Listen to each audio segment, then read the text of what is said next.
Hey Technostuds! Really, how much time, money, and effort we put into our disaster recovery is going to depend on what our objectives are.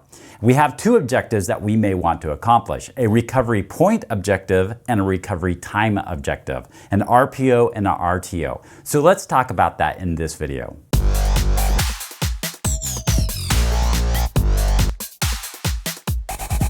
Here's a timeline.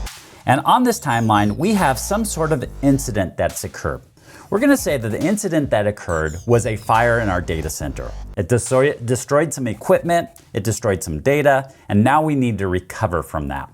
Well, we may have some sort of objective. That's what the O is, objective. What we want to accomplish. And what we want to accomplish, we may tell our customers that this is going to be what we are going to accomplish or agree to. We may even have it in our service level agreements, and so we're held accountable to these objectives.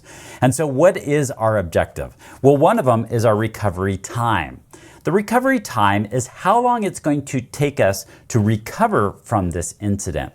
We may say, well, if we had a fire in our data center, we could be up and running in 24 hours. Now, that's a long time for some customers, and other customers might be just fine with it. It's not a big deal, I'll wait 24 hours. But big companies, this would be unacceptable. So maybe they narrow it down to, well, they will be up and running in an hour, or maybe it's within minutes. So whatever you have here, you're going to establish some sort of time to recover. It could be even 48 hours or even longer, and it might be different for different services that you have. Then you have the recovery point objective. That is, how much are you going to lose? We had a destruction with our data, so now we have to go pull from backup. So are we willing to lose 15 minutes? So maybe 15 minutes is our guarantee to our customers that if something were to happen, maybe it's an hour, maybe it's a day. That would be quite a bit for a lot of customers to go to lose a whole day worth of data. In fact, 15 minutes for some may be a long time. You may want it all to be real time and not lose any data. Like a bank can't lose anything, and so it needs to be all real time.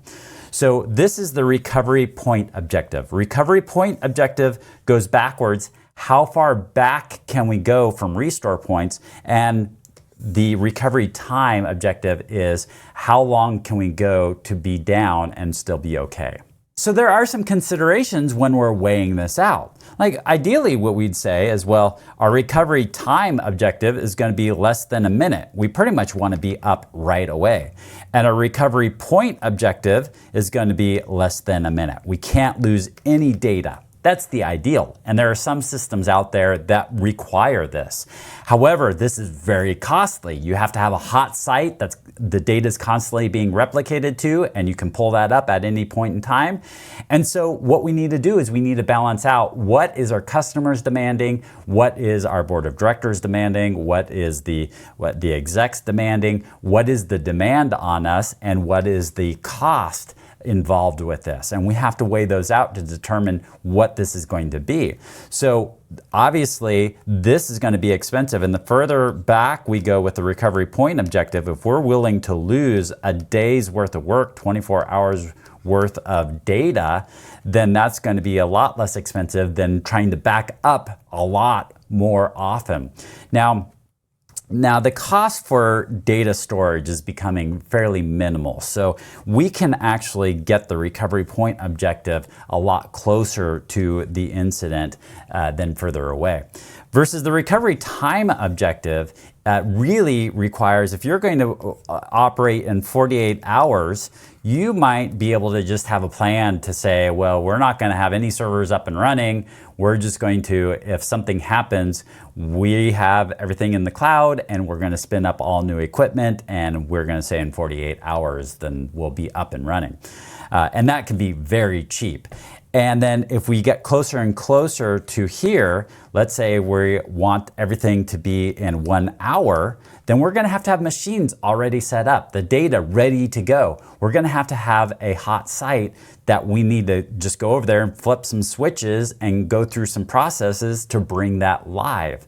And so that is going to be more costly doing that. Not only that, but our training has to go up. We have to devote more time towards training, which takes away from other duties that we have and other services that we need to be doing as for our job functions.